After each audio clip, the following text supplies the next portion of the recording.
I'm not happy. I don't need Elizabeth Warren or the government giving away my money. Calling Mike Bloomberg an oligarch has implications in this country that I think are unfair and unreasonable. I care.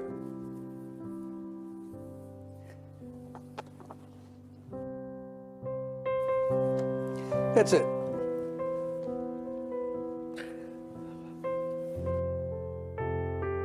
Makes you think of some rich person who got their money off of oil in Russia, who's taking advantage of a broken and dysfunctional system. Bernie Sanders saying, the country's corrupt, our system's corrupt. Be careful about that language, Bernie.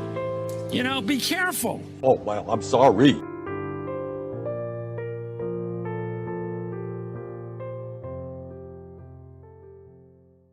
Now witness the firepower of this fully armed and operational battle station. And then they say, there's Donald Trump, an intellectual. Trust me, I'm like a smart person. Stupid.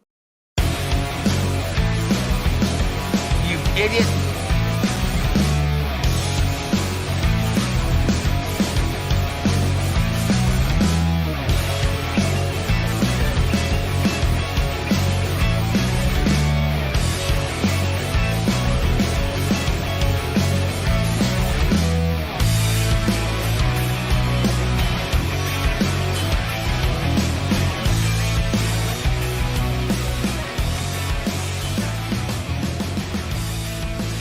On the nation, Waldorf Nation. What's up, everybody? It's Friday. Welcome to the show. Should be a fun one today. Another week over with, but more stories. We of course have the usual mix of fun / disaster. We have NFT, Donald Trump, NFT. What was the reaction? You're gonna love it. You're gonna love it. It's one of the best stories of the day. We also, of course, are going to be talking about Elon Musk's, his purge. There's a little bit of a purge at Twitter, and it turns out people on both sides of the aisle not happy about it. It looks like we have a little bit of bipartisanship, oddly. Hey, you know what? Fun. Elon. So we'll talk about that. We also have, of course, real policy impacts of the Trump era on immigration. And then just another fun story here of a Republican sore loser wanting ballots thrown out, including his own daughters. I love it. All right. So anyway, with that said, please share the stream. With that said, let's do it. Let's start with the NFT story. All right.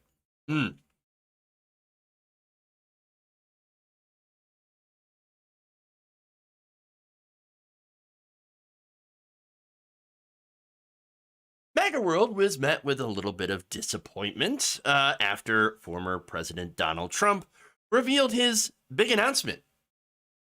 He had a very, very big announcement, very, very important, except that it wasn't.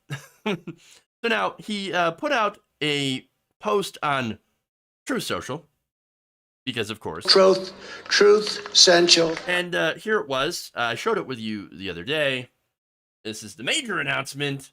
And of course, you have a very, very weird bit of I don't know. Is it like, can we call it fan fiction? Vinny or image right there. I don't know what to call that. It's cringe. It's very cringe. And well, to add to it, he then posted this video, of which I will show you a part of. Hello, everyone. This is Donald Trump. Hopefully your favorite president of all time, better than Lincoln, better than Washington, with an important announcement to make. I'm doing my first official Donald J. Trump NFT collection right here and right now. They're called Trump Digital Trading Cards. These cards feature some of the really incredible artwork pertaining to my life and my career. It's been very exciting. You can collect your Trump digital cards just like a baseball card or other collectibles. Sorry. Better than Lincoln. I'm better than Washington, your favorite president. Wow. Wow. And he doesn't even know. I think it's like a trading card. No, it's not. It's not a trading card. You can't even hold it. It's not real. It's not real at all. It's a collection of pixels. It's amazing. Now look, that ad. By the way, it was an ad, and it was like a 2-minute ad. Trust me, I saved you a lot of time. And look, if you want to sit there and watch the whole thing, it's on the internet. You can watch it and just be amazed at how ridiculous it is. But it reminded me as I was watching it, something that you would see if you, like, for example, you had too much pizza for dinner and you got heartburn, you're up at 3 a.m., you're chugging Pepto, and you're, trying to find something on TV, and you come across an infomercial. That's exactly what that was. That was the vibe. Right down to the Trump laser eyes. It's so bad. So bad.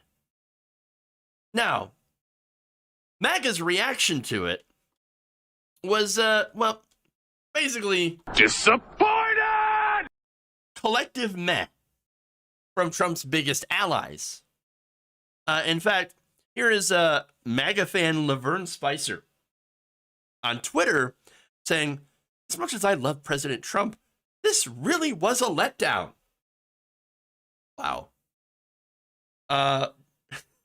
Another person wrote, this was the major announcement he was supposed to give? Why? Disappointed! Oh, another one. This is the Hodge twins. When you lose the Hodge twins, if you're not familiar, these are two very, very right-wing MAGA supporters. Anyway, here's what they said. Man, what all patriots are looking for is hope for the future of our country, and Trump hypes everybody up with a big announcement, then drops a low-quality NFT collection video. As the announcement, it just pushes people away. Damn. Disappointed! Never gets old. Okay, more tweets here. CCG Bryson said, Trump's major announcement was about digital trading cards? Can we be honest about that being a letdown? Yes, you can. You can be honest about that. Because it is a letdown. Again, imagine your life, if you're a MAGA supporter, which is already pretty sad at this point. I think we can all agree. And then getting this dumped on you. Yeah, exactly. Eric's fed up tweets, Trump's major announcement, official trading cards of his life. Are you fucking kidding me? They've all lost their minds. Proud Army Brat says, I love Trump, but I want to know who in Trump's orbit thought this was a great idea to sell egotistical trading cards. I can tell you whose idea it was. Donald Trump. Honestly. Conservative Ben Q, editor-at-large for Human Events, says, so Trump's major announcement was actually just a grift to promote a bunch of worthless trading cards? Even my grandmother knows NFTs are a scam. Well, yes. Ben Q's grandmother, officially smarter than anyone who bought one of these trading cards. And they're so close. A lot of these are so close. Epoch TV even went after him. This is host Hans Monk. Says, now he quote, when he announced in 2015 Trump was on a mission to ridicule the establishment, now he's just ridiculing himself. Fox News breaking editor Chris Pandolfo says, sure, inflation is wrecking the economy. Russia and China are on the move. The culture war rages at home. But at least presidential candidate Donald Trump is offering voters Trump digital trading cards they can buy for $99 each. One trading card, $99. Insane. And then added, get your NFT today. But it gets even better. Because now you even have longtime Trump allies Steve Bannon and Sebastian Gorka clowning on this idea. He's one of the greatest presidents in history. But I got to tell you, whoever, what business partner, and anybody in the comms team, and anybody in Mar-a-Lago, and I love the folks down there, but we're war. They ought to be fired today. Who the hell had the idea for this NFT thing? I mean, so look, it's fun, it's hyperbolic, but whoever wrote that pitch should be fired and should never be involved in any. I don't want them making the presidential napkins for Mar-a-Lago. Okay, anybody who came up with that. Again, hilarious. Now, here's the thing, right? The card allegedly sold out, and Trump allegedly pulled in $4.5 million. I keep saying that word, allegedly, because I don't believe it at all. So my question is, who bought them? Who?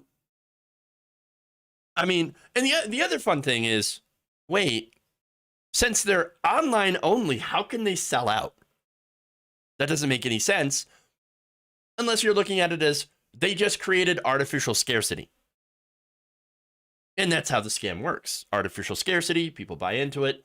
And then, of course, that whole idea of scarcity increases the price or this alleged value, even though it was never worth anything to begin with. And so that's how that game is played. But again, my question is, okay, who bought all these NFT? Apparently $4.5 million worth. I'm going to put my money on either PACs, because we've seen this happen before. Right-winger writes a book, okay? And generally it's not received well. But somehow it ends up on the New York Times bestsellers list.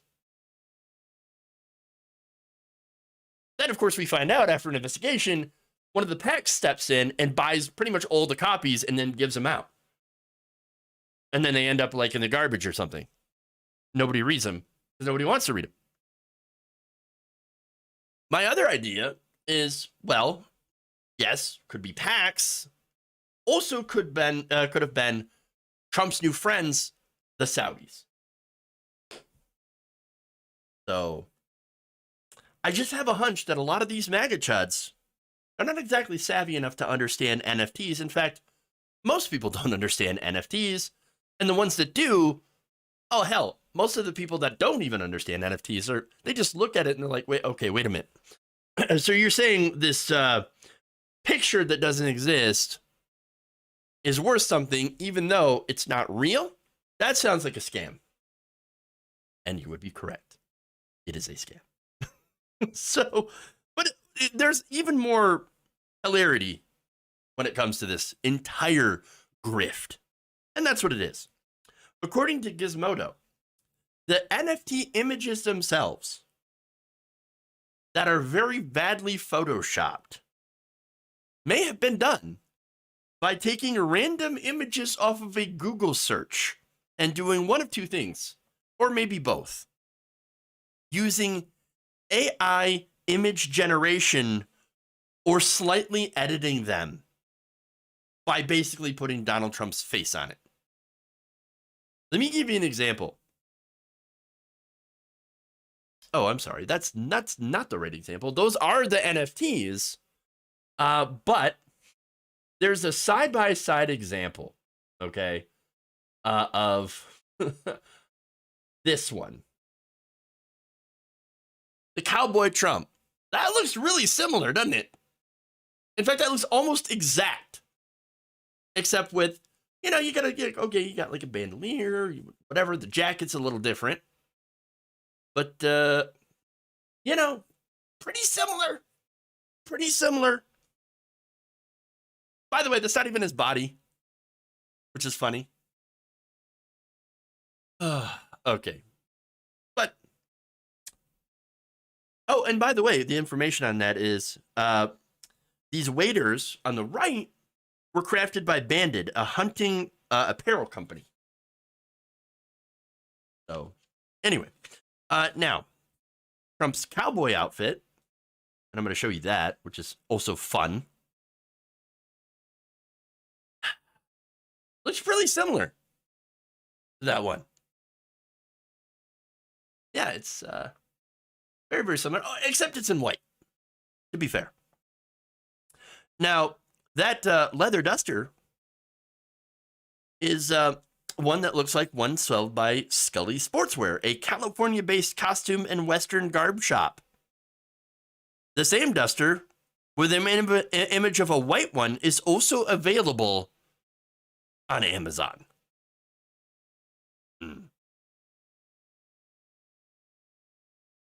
So that's just a couple of examples, and there are plenty more. There is a astronaut photo that's apparently really, really bad. These are all terrible, But the company, I want to focus on that. So the company was looked into by Gizmodo, and to big surprise, the company that apparently is in partnership with Trump to do these NFTs is shady as hell. Now, the company is called NFT INT LLC. And they list their address in a strip mall in Utah that contains a couple of shops and restaurants, a dry cleaner, and a UPS store. The thing about that is that company actually isn't or might not be based in a Utah strip mall. Gizmodo found two companies called NFT INT registered in California and in Delaware, which of course neither located in Utah.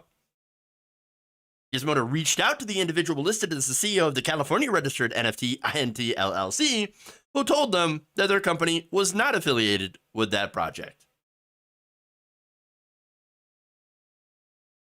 So I guess it might be, must be the one in Delaware or something, because there's no company that is registered to that address in Utah. Shady as hell. Again, whoever bought into that, if a real person bought that, just got scammed out of $99 just for one. So, there it is. Donald Trump's new grift, not exactly taking MAGA world by storm. Moving on. Let's go to one more reaction here, which is especially funny, given who this person is.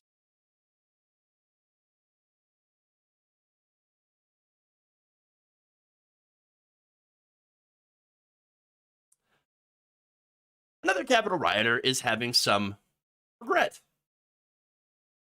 Now, it comes a day after the unveiling of Donald Trump's newest scam in the form of NFTs. Now, this person is actually a notorious Capitol insurrectionist who has been sentenced to prison. This is Tim Giannett, better known as, by his Twitter name, as Baked Alaska.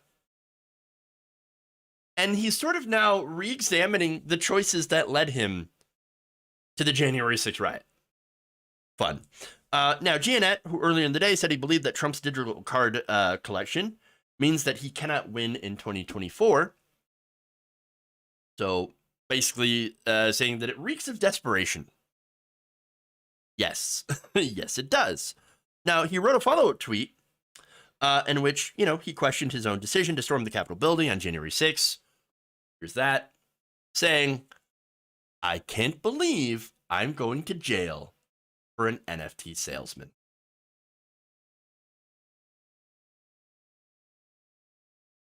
I can. I can believe it.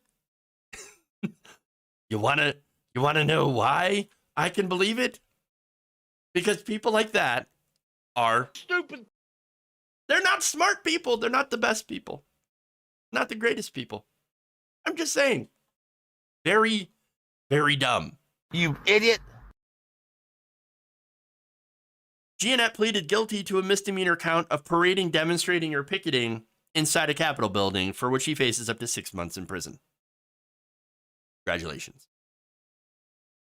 You were the perfect mark for Trump. Perfect.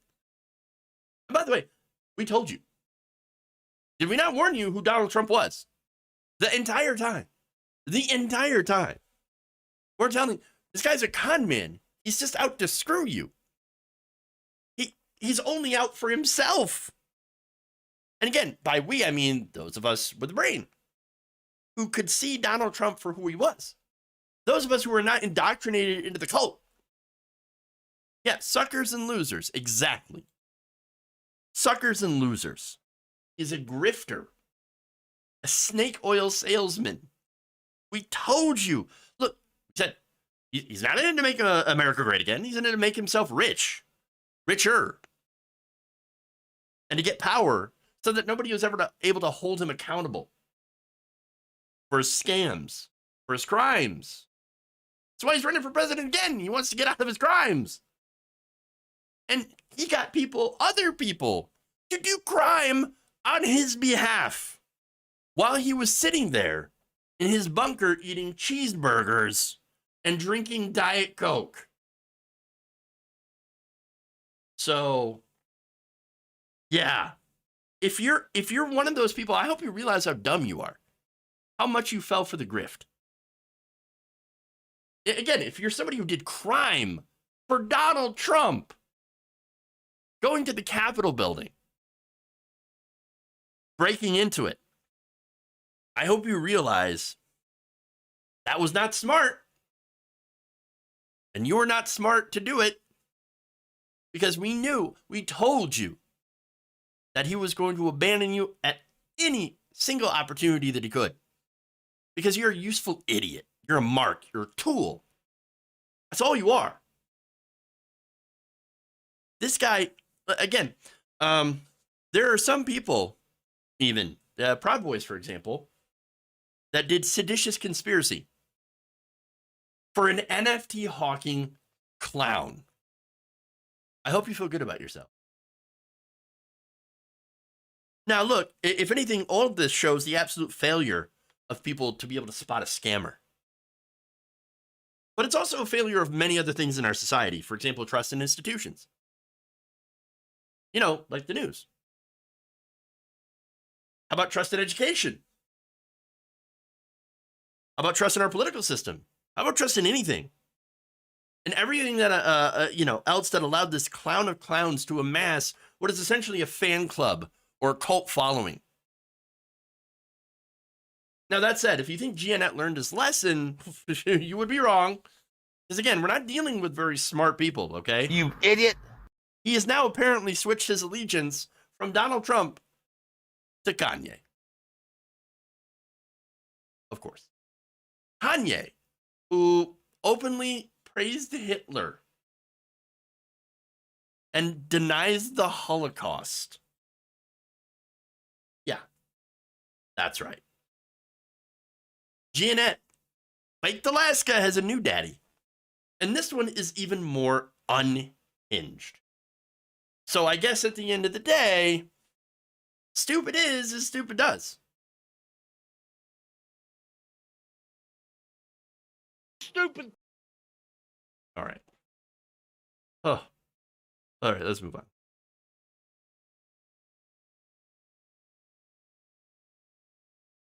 Go to the purge.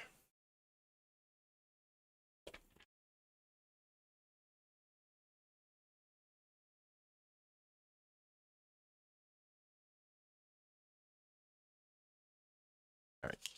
Let me find the right video here. Okay.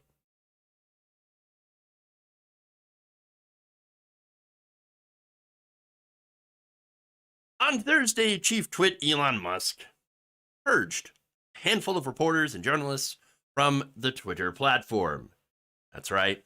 Among those were CNN's Donnie O'Sullivan, The Washington Post's Drew Harwell, New York Times' Ryan Mack, commentator Keith Olbermann, Aaron Rupar, and not only that, but Mashable's Matt Binder. So now, wait, what did they do? Apparently, they broke Elon Musk's brand new shiny TOS that he immediately amended. Oh, okay. Well, fun. So now, all of these reporters were basically covering Elon Musk. Okay. Well, that said, others like Olbermann were simply banned for criticizing fans. And even Twitter competitor Mastodon was banned. So there was just a wave. It was a Thursday night massacre. So now, that said, nice free speech platform you got there, Elon. Well done. Elon! Anything that hurts his ego, we told you, will get banned. Of course. So now, funny enough, this has actually unified certain members of the left and right in criticizing Elon Musk. Apparently, this is bipartisan. Interesting. Very interesting. Now, Fox News, I'm going to show you a video here of Fox News' reaction to that, which may surprise you. But before I get there, I want to show you some responses here, or share with you some responses from Twitter users. In fact, this is from the Washington Free Beacon's Chuck Ross, who tweeted an image of old suspended accounts saying, "New boss, same as the old boss." Fun. New York Post opinion writer John Levine says, hoping for some kind of explanation here, Elon. Jack Posobiec. Here's what he wrote. Unless Aaron Rupar, again, who was another person that was banned, was caught doxing, I don't agree with his permanent suspension. Now, that'll play into later, okay? Cambry, another right-wing influencer, says, okay, I could be like the radical left has been the past few years towards us about people getting suspended and cheer, but I honestly want to know why Aaron Rupar got suspended. I believe in free speech, even for people I disagree with. Then added, if they broke the rules, then see ya. Well, see, that's interesting because with Elon Musk now running the company, he can dictate the rules and rewrite them at any time, which happens to have been the case right here. But anyway, another person, Common Girl, says, this does not make me feel comfortable as a conservative. I meant it when I said no censorship. All right, hey, look, that's a principled stance. Whenever these stories came up of, journalists or left-wingers getting banned off platforms, I would always ask, where are the free speech warriors, right? But in this case, the free speech warriors are here. And I commend them. I applaud them for being consistent on this. And I'm not playing around on this, okay? That said, another thing that was interesting is a reaction from Fox News. And this is Fox and Friends. Look. I was reading this morning, it sounds like some of those reporters had talked about the feud he had with the kid who was posting public information about his jet's location. Correct. But I think it's unclear why the others were suspended. I've read that they were critical of Musk in general. Now, if that's the line now, then obviously that's probably not going to make him look very fair or make the platform look very good. But if there's more to it, if there's threatening language, if there was language that would, again, direct you to dox his family, then maybe he would have a stronger argument. Basically, all I can tell you, Steve, is this is his shop. It's at least it's not a shadow ban. Shadow ban has a mystery. Well, why is such and such only getting 3 retweets? Why is such and such not being seen? Why is this buried?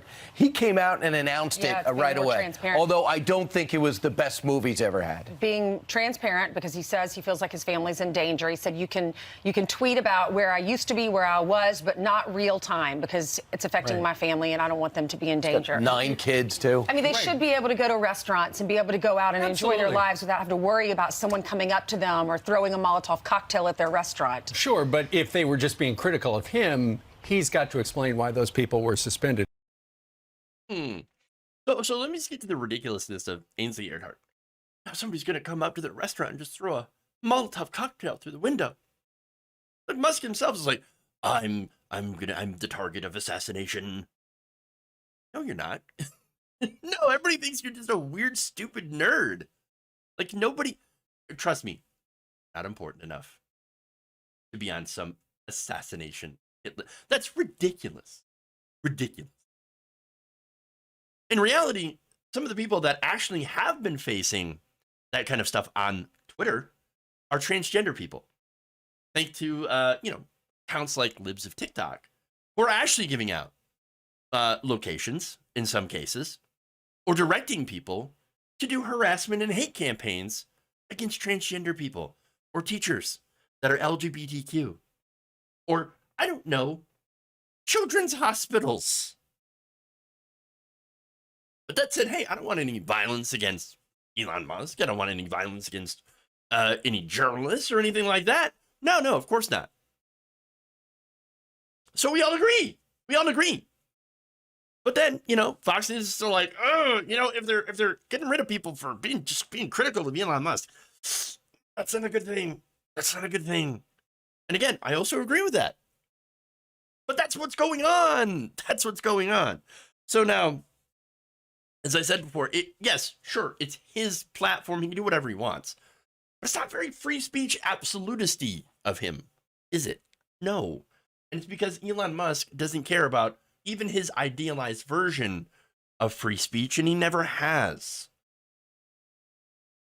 And now, you heard the excuse, right? I was just worried for my family, and this comes from the Elon Jet account. Funny enough, before he took over Twitter, he was in favor of keeping Elon Jet. He promised that he wouldn't ban them, and then, of course, turned around and banned them. And in defending that ban, he then, when challenged by one of the banned journalists for covering that ban, at a Twitter Spaces event, here's what happened. So when you're saying posting a link to it, I mean, some of the people like Drew and Ryan Mack from the New York Times who were banned were they were reporting on it in the course of sort of pretty normal journalistic endeavors. You consider that like a tricky attempt at ban evasion? You show the link to the real-time information, ban evasion, obviously. Drew, I don't think you were posting the real-time information, right? I mean, you're suggesting that we're sharing your address, which is not true. And you're suggesting that we're posting. We never. I never posted your address. You posted a link to the address. We posted a link. In the course of reporting about Elon Jet, we posted links to Elon Jet, which are now not online and now banned on Twitter. And Twitter also, of course, marks even the Instagram and Mastodon accounts of Elon Jet as harmful. Using, we have to acknowledge, using the same exact link blocking technique that you have criticized as part of the Hunter Biden New York Post story in 2020. So what is different here and there? No more acceptable for me. It's no more acceptable for me, for you, than it is for me. Same thing. So anyway. So it's unacceptable what you're doing?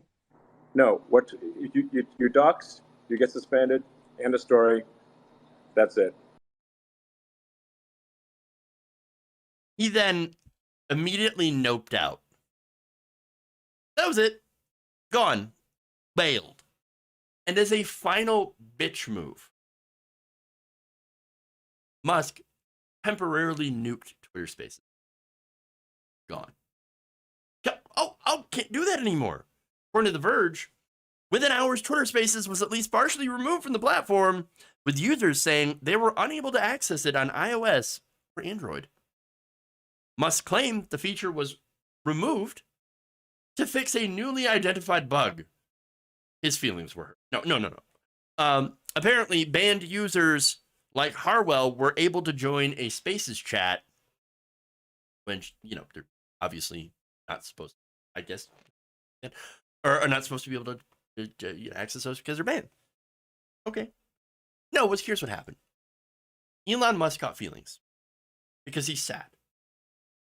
And then decided, because he had these feelings, I'm going to update my terms of service to ban people who hurt my feelings. And that's it. And again, he can do that. It's his company, his rules. He can do whatever he wants. And I'm consistent about that because this is the problem with making the public square owned by private companies, private corporations that can unilaterally do whatever the hell they want. If you're going to have a company that's supposed to be, or have a space that is supposed to be the public square on the internet, as Twitter claimed to be, well, then you can't just have it get bought out and owned by a private, billionaire. So it really, that kind of, is a good example of one of the fundamental flaws of having public, these public companies being owned by, billionaires without any transparency. So, yeah. But really, Elon Musk, getting back to what he was actually trying to do in buying that platform, spending $44 billion on it, which is way more than it was worth, and certainly way more than it's worth now, is just creating a safe space for himself and his right-wing friends. He is the Mad King Joffrey running Twitter. He is thin-skinned, unable to take any criticism or allow himself to be challenged in any way, shape, or form. He's also incredibly paranoid, tracking where the jet goes, where they take off from, and where they come, and where they land. That's not his personal information. That is publicly available information. And posting that is not an invasion of their personal family privacy. He may not like it, but it's sad for him. His company is no longer conducive to the free speech environment he claimed that he wanted to create, which, of course, is something that we on left had been warning about the entire time.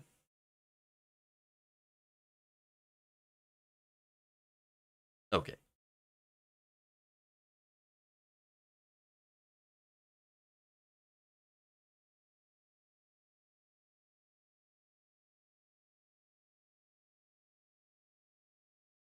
Let's go to immigration. Interesting.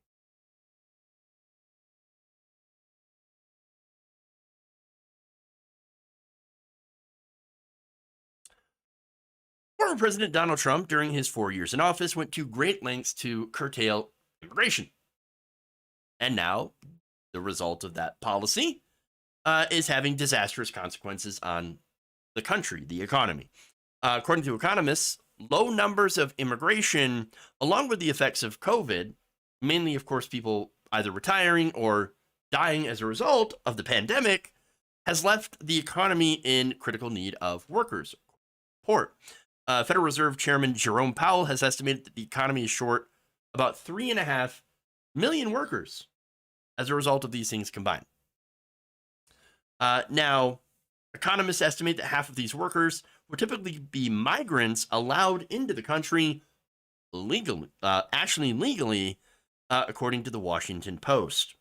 So now, Adam Ozimek, chief economist at the Economic Innovation Group, a bipartisan public policy organization, told the Post, quote, "There is no question we need more immigration." Think about that. So right now, you still have right-wingers that are screaming about the border.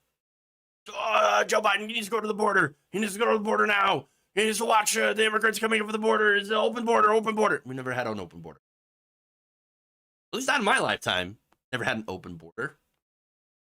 Maybe the closest thing was when Ronald Reagan did amnesty for all undocumented immigrants. That was interesting. But Again, that was before my time. But yeah, we've never had open borders. So I don't know what they're talking about. So look, Ozimic continues, right? He says immigrants aren't just workers. They are particularly flexible, mobile workers who help address acute labor shortages wherever they emerge. And that's particularly important in this constrained economy we're facing right now. I just also kind of have to note that, yes, there's a reason that we have a bit of a constrained economy. Jerome Powell has been raising interest rates in a way, in an effort to try to stop inflation, which actually isn't stopping inflation. It's actually making sure that wages are being driven downward further by creating job losses. So it's interesting on the one hand what they're arguing versus they're not. But I agree that, yes, immigration is actually a net positive to this country. Now, one of the issues that we've talked about, by the way, when it comes to immigration, is immigrants do jobs that Americans don't want to do. It's not that those jobs aren't available, or it's not as if those jobs, like are being stolen from Americans. No, it's those jobs don't want to, Americans don't want to do those jobs. And it's because those jobs are hard. They're very, very difficult. They're generally very low paying, physically demanding in hospitality, agriculture, construction, and healthcare. So let me give you an example. I know it's an anecdotal example, but I think it's really illustrative of what kind of jobs these are. Okay. When I was a teenager, a friend and I got a job picking strawberries. We thought, hey, we're picking strawberries. Okay. Cool. It can't be that hard. I mean, sure, pick berries. No.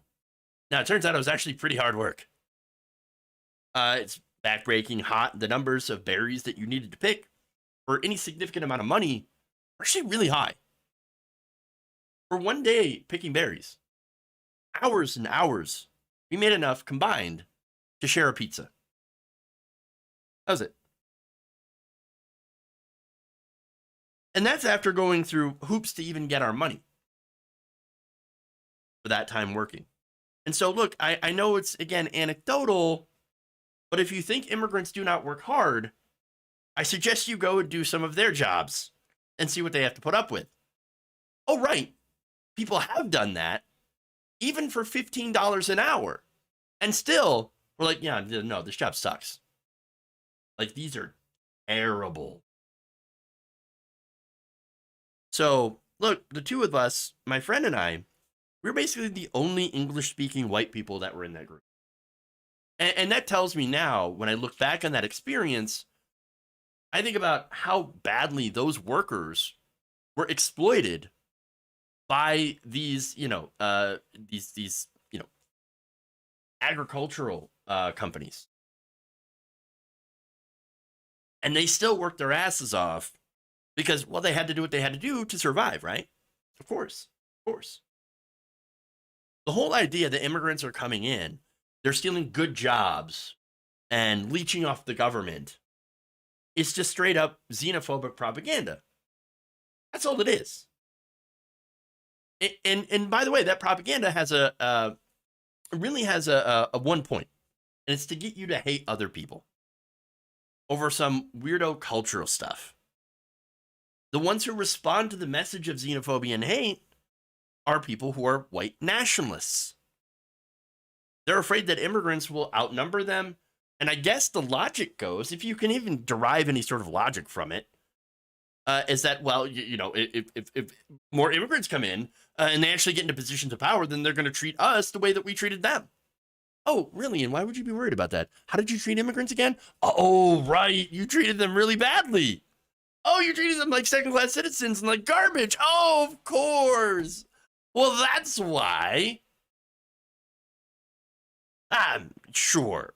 But no, they have also this white replacement conspiracy theory nonsense. And again, it is based on fear and bigotry of being treated poorly, and also on a sense of superiority. I think definitely an unearned sense of superiority. What makes you better? Being born as a white person, how does that make you better? No, you're a better person by the things that you do. You're a better person for your actions and what you do to make people's lives better. If you spend your life making other people's lives worse, then you're garbage. You're a garbage person. It doesn't matter what nationality you are. It doesn't matter what your skin color is. You're a garbage person if you go out of your way to make other people's lives worse. If you work to make other people's lives better and to make the world a better place to live in for everyone, that's what makes you a good person. This whole, white supremacy has never, ever made sense, ever. And it's just, really, it's for dumb people to feel like they're better, to feel like they have some sort of advantage. Dumb, ignorant people. Now, the Post also noted, though, that in the past 6 months, immigration has somewhat rebounded, but it's far from the levels of which we need to actually replace workers that were lost due to COVID. So, look, these shortages remain while the nation grapples with worker losses caused by retirement, health issues, and people that have, of course, left the labor force because they died. I mean, that's one of the big issues here, COVID, right?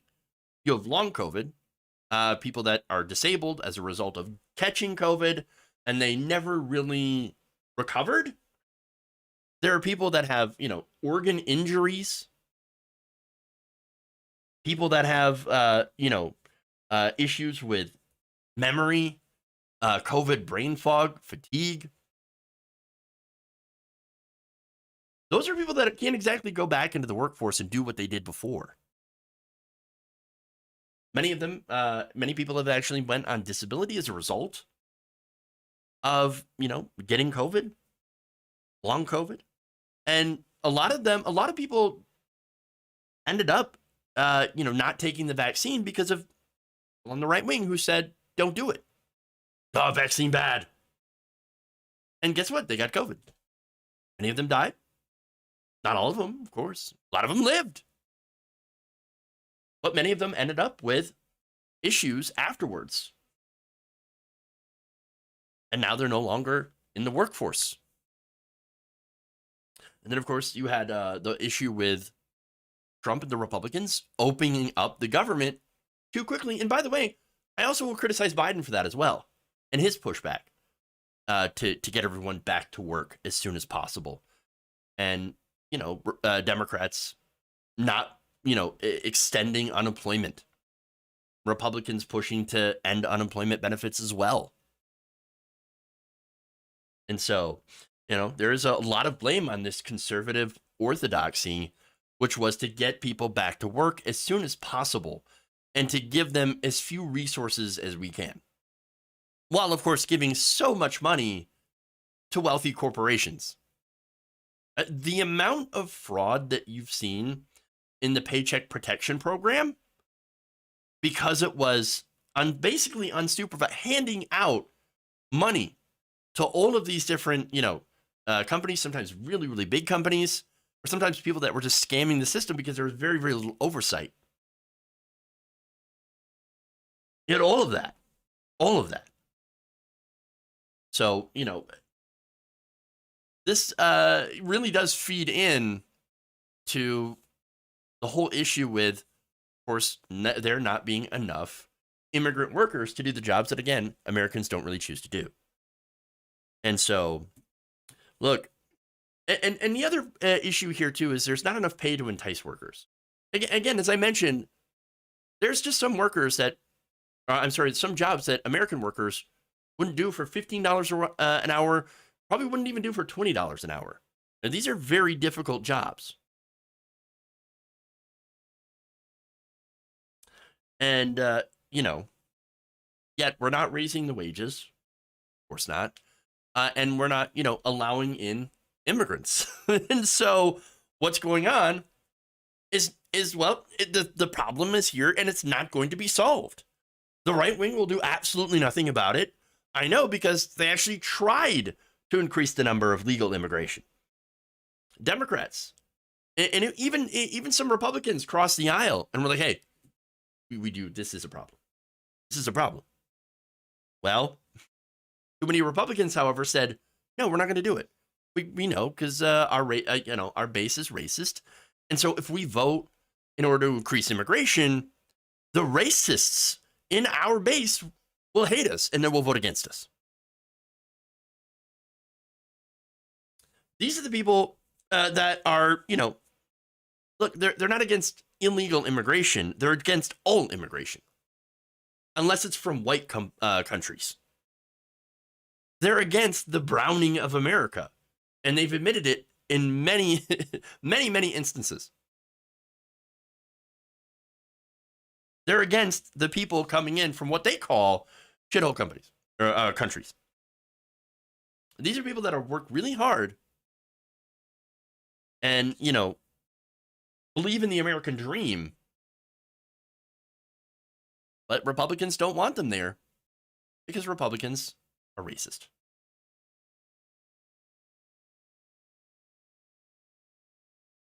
Okay.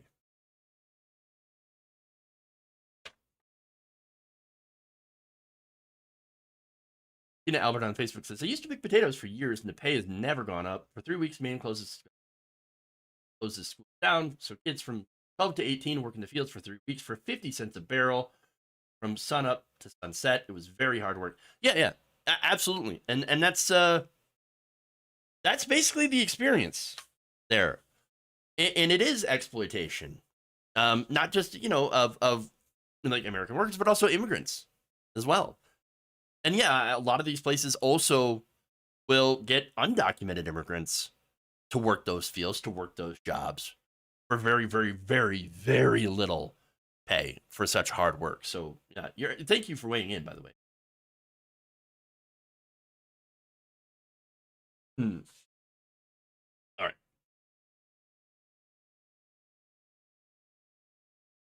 Moving on, let's get one more story here. Oh, Mary Tellerica says Republicans don't want them here till it's time to clean up a mess from a natural disaster. And funny enough, a lot of those natural disasters happen to be exacerbated by Republican policies on climate change. I don't say that climate change causes the natural disasters, but it definitely makes them worse in a lot of cases. But you're right about that. And then when they're done, they'll do what, Ron DeSantis did and Governor Greg Abbott did, is they'll just take them and they'll bust them somewhere else and dump them off in, a Democratic city. They do. All right.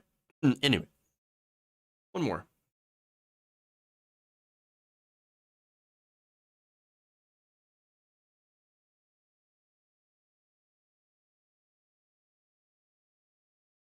A New Jersey Republican is having some sour grapes after losing his re-election campaign, only 3 votes. Wow. One of those votes happens to have been his daughter. So now the Republican Party, as a result of losing this election, is trying to specifically take at least 3 votes and have them disqualified. Interesting. So now let me give you some details on this. Morris County Republicans are intending to file a lawsuit contesting the results of the November 8th election after Mendham Township Committee man Tom Baio lost his re-election campaign. I don't know if there's a relation to Scott, but interesting. So now Baio's own daughter voted against him for his Democratic opponent, Lauren Spirit. So now what's interesting is New Jersey has some very vague rules on mail-in ballots. I will explain that later. But in a ballot that apparently he had placed in the mail himself, Baio, had turned in these the ballot of his daughter, and it turns out that as well as 2 other of these ballots led to his defeat, which is just ironic, very ironic. Now, according to the Observer Tribune, after losing, he said, you know what, maybe we shouldn't have votes like that count after all. I would like to go and disqualify my own daughter's ballot. This is his quote. Like many parents driven by a sense of duty, we were wrong to advance the vote by mail to my daughter, Ariana. My daughter did answer the call of duty and did vote by mail by the mail-in ballot. Now, state law in New Jersey specifies that voters must be U.S. citizens, at least 18 years old, and live in a county for at least 30 days before an election. Bayo's daughter happens to be a journalist living in New York City. Interesting. So, nonetheless, he's like, mail-in ballot. Just send me your mail-in ballot, and then I will turn it in. I will put it in the ballot box for you, which you're allowed to do. Did he think that she was going to vote for him? That's my question. Like, wait. So, the rule that allows mail-in ballots from other states, you were okay with until you lost. And then you find out that your daughter voted against you, and you're like, we should definitely disqualify my daughter's vote. And 2 others. That's amazing. Oh, it's so ironic. Now, here's more of a statement. We all need to correct this behavior. As parents and as citizens of towns as great as Mendham, I call on all Mendham residents next year to heed this example. As shameful as it is, we need to correct this behavior. I know I will. Correct this behavior. What, voting against you? Is that the issue? Is that the issue? I mean, we must correct this terrible behavior of voting not for me. And then actually doing the rules like they're written. Okay, well, if the rules are bad, then why didn't you write them? Why didn't you rewrite them? Write the better rules. I'm just saying. It seems to be a rather easy fix. And so under these rules, she didn't do anything wrong. That said, Mendham County GOP Chair Laura Ali accused 2 other Democrats, along with her, of illegally casting vote-by-mail ballots from out of state. Now, I just read you the rules. It is legal because these rules are not defined. And again, Bayo, which, by the way, Ali actually refused to call her out by name, which I think is really interesting because I think it would be very, very embarrassing for her to admit, oh, right, and one of the votes that we're actually challenging happens to be Bayo's daughter, who voted legally, but but not for Bayo. Awkward. That is so awkward. Now, she did, however, single out the daughter of Morris County Democratic Chair Amelia Duarte of violating the state residency requirements. Ali claims to have evidence that some voters did not meet that eligibility requirement, but declined to declined to provide any details.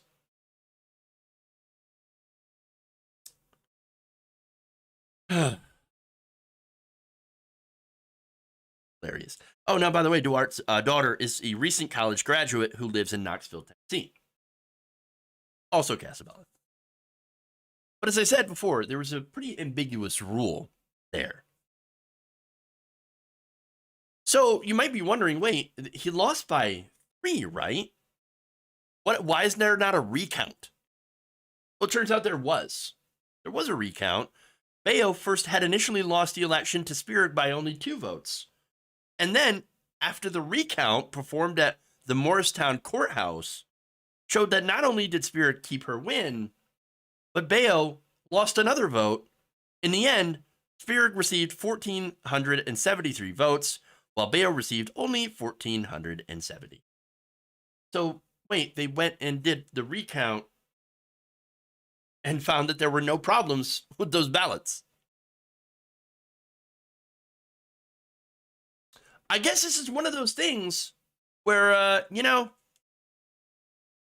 sad day for you. I mean, you lost. They played by the rules. You got your recount. And then what? You still lost. You can't just throw out a vote because you didn't win, because you don't like the result. That's not how it works. But they keep trying this all over the country.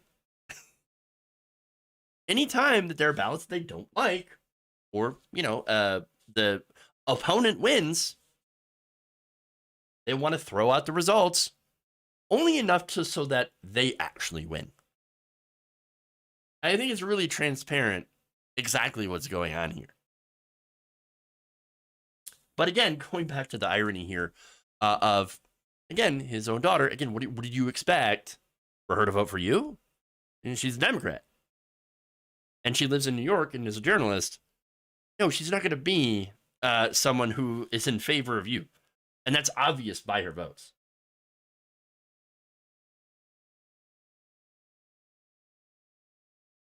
He actually turned in the ballot for her. And that's the best part.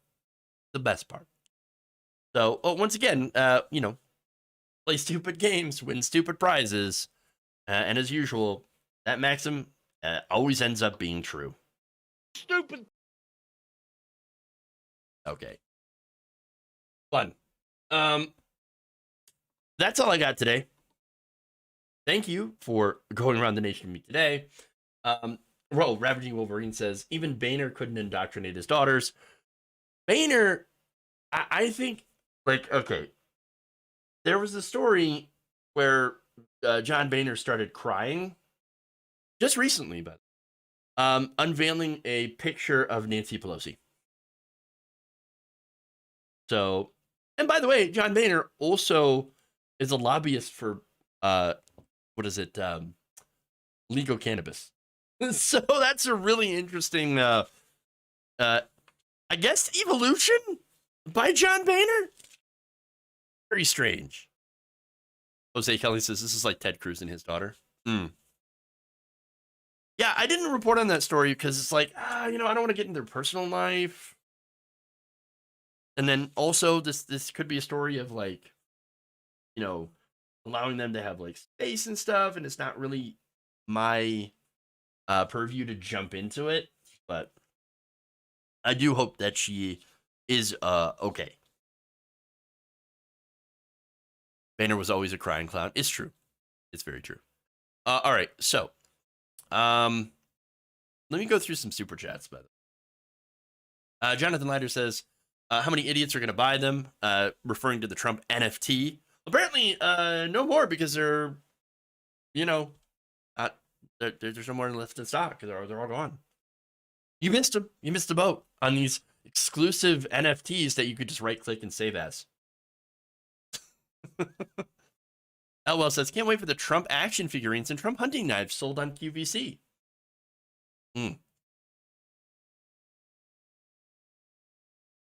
may come sooner than you think. Mithril, member for 3 months, says, no matter how bad the news, Jeff and the rest of this wonderful nation, make each day worth it. Thank you, Mithril. Glad to see you're here. Gabby Mathis, member for 23 months, says, almost 2 years. Love the memes. Yeah, we have the realest memes. Best memes. That's not funny. Member for 23 months says Trump playing cutout paper dolls. Again with the NFTs. Marty Darno says I was in a Chicago for a conference, riding the blizzard back to upstate New York. Blue Moon ice cream was nice, but Midwest weather sucks. I am in the middle of snowstorm myself, so I hear you there. And yes, I do agree. Blue Moon ice cream, pretty good. Pretty good. Coro said, thank you for gifting 1 Waldorf Nation membership. That's a cool thing that you can hear on YouTube. Like, also, you can do it on Twitch, is gift subs, which, of course, goes to help our channel. So I appreciate that. Thank you, Jules T, for also gifting a membership. Appreciate that. And No Man Sham says, Sea Farmer sending solidarity to folks. Need all the solidarity. Ain't eat. That's for sure. All right. See if there's any things on Twitch as well. They already make them. Oh, gee. Nope, nothing new here on Twitch. All right, so with that, we're gonna raid into. Let's do a raid in. We'll go with Surfs here. And with that, everybody, thank you. Have a fantastic weekend. We'll see you back here on Monday, same time, same place. Please like and stream. And remember, change begins with you. Good night, nation. See you all later.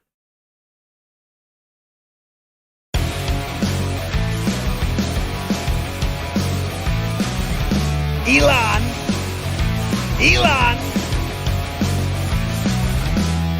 They call them dumps, big massive dumps.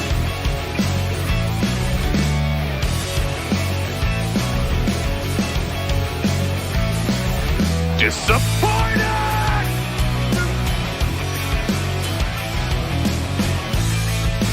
You idiot. How you like that, boy?